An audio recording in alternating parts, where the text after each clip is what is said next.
Apabila dua orang yang bergaduh ini, jangan kita suruh mereka membela diri.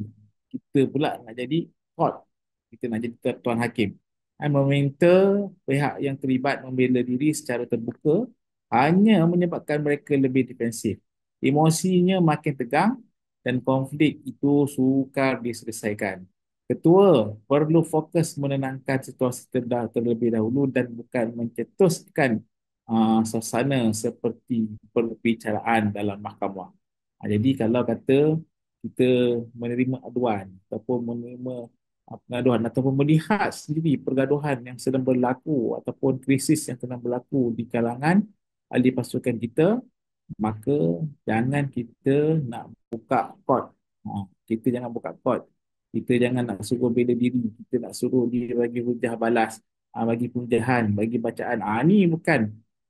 Sebab menyelesaikan konflik ini dia bukan dengan cara kita memberi hujah, menyuruh ahli pasukan kita ataupun menyuruh pihak-pihak yang berkonflik itu memberi hujah terhadap apa yang mereka sedang tegakkan, apa yang sedang mereka perjuangkan.